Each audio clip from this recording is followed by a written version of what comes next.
0.4 Linear functions and their transformations. Today we're going to review the different forms of linear functions, how to graph them, how to find them, how to write them, and then you're going to use that to do a discovery activity about how they transform. So reminder, determine the slope between the points -1, -4, and 1, 2. We're provided a grid here, so might as well use it. -1, -4,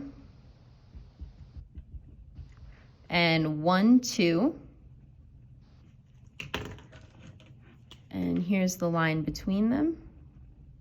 Now, because we've got a grid, we can count the slope between the rise and the run. So the rise is going to be 1, 2, 3, 4, 5, 6, plus 6. And the run is going to be right 1, 2, plus 2. So it's going to be rise of 6 over a run of 2. So our slope is going to be 3. Now, what if you don't have a grid? What if you can't see that using a grid? And also note that you can see the rise and the run as rise of 3. Technically, this is 3 over 1. So you could see it as rise 3, run 1, rise 3, run 1. So anyways, how do we find the slope if we were not provided a grid? Well, there's a slope formula. Slope formula is a lowercase m, is what we always use for slope.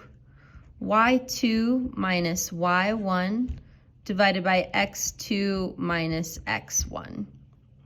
You just need to subtract in the same order. Order won't matter. You just need to go in the same order, but we typically like to go y2 minus y1. So y2 in this case is going to be 2 minus y1, which is -4. The subtraction in the formula is not the negative on the point. I'll say that again. The subtraction in the formula is not the negative of the point, so make sure that you write it twice. x2, 1 minus x1, which is -1.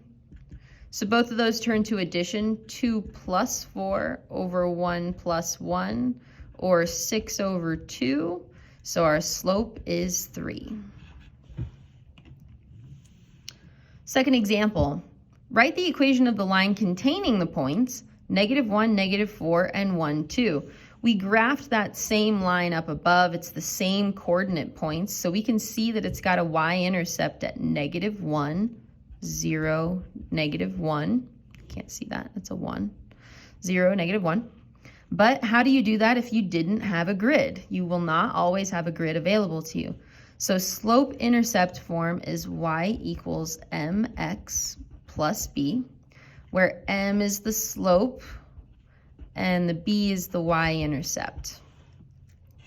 So we're going to use these points in this formula. We already know what the m is. The m already equals 3 because we calculated it from before. The y-intercept is the one that's unknown. Neither one of these coordinate points represent the y-intercept. So at this point, choose any coordinate point that looks friendly to you. And I always pick the coordinate point that has 2 positives in it, if you can. So I'm going to choose this as my x and my y for my formula.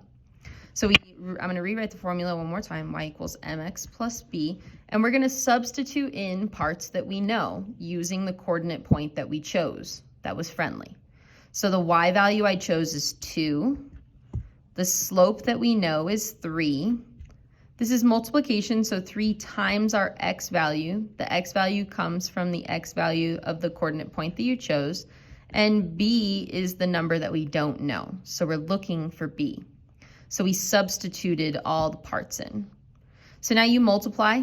2 equals 3 plus b, and then you subtract. -3. So 2 minus 3 is -1, which is exactly what we can see from our graph up above. So our final equation in slope-intercept form is y equals 3x minus 1. An equation with a slope of 3 and a y-intercept of -1. Part 3, convert the equation you found in number 2 to standard form. Standard form looks like this. ax plus by equals c.